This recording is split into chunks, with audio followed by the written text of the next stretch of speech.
লবণ, হাফ চা চামচ হলুদের গুঁড়ো, 1 চামচ মরিচের গুঁড়ো আর দিয়ে দিলাম 1 চিমটি গোলমরিচের গুঁড়ো আর 1 চামচ কর্নফ্লাওয়ার। কর্নফ্লাওয়ারের পরিবর্তে আপনারা অন্য কিছু ব্যবহার করলে হবে না, এই রেসিপিটি কর্নফ্লাওয়ারই ইউজ করতে হবে। এবার মশলাগুলো বেশ কিছুক্ষণ আলুর সাথে মাখিয়ে নিব।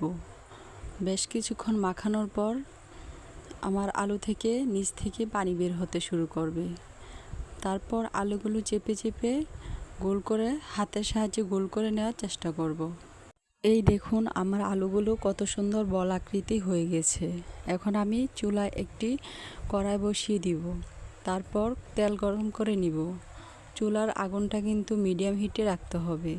এক এক করে আমি বলগুলো তেলের মধ্যে ছেড়ে দিলাম। তেলের মধ্যে দেওয়া বলগুলোকে আমি বেশ কিছুক্ষণ আস্তে আস্তে করে ভেজে নিব। মনে রাখবেন খুব সাবধানে নাড়তে হবে, জোরে নাড়লে কিন্তু বলগুলো ভেঙে যাবে। চুলার আগুনটা মিডিয়াম হিটে রেখে আমি 5 থেকে 7 মিনিট ভেজে নিলাম। তারপর দেখুন আস্তে আস্তে আমার বলের কালারটা চলে এসেছে। একটু সময় নিয়ে ভাজতে হবে, তাহলে পটেটো বলসগুলো ক্রিস্পি হবে। এটা খেতে যে কি মজা আমি আপনাদের বলে বোঝাতে পারবো না। আর এই রেসিপিটা এত সহজ যে কেউ চাইলেই বানিয়ে ফেলতে পারবেন, সময়ও কম লাগবে। আশা করছি রেসিপিটা আপনাদের কাছে ভালো লাগবে। আর কেমন হয়েছে আপনারা অবশ্যই কমেন্টে জানাবেন। আর আমার সাথে থাকার জন্য ধন্যবাদ সবাইকে। আল্লাহ হাফেজ।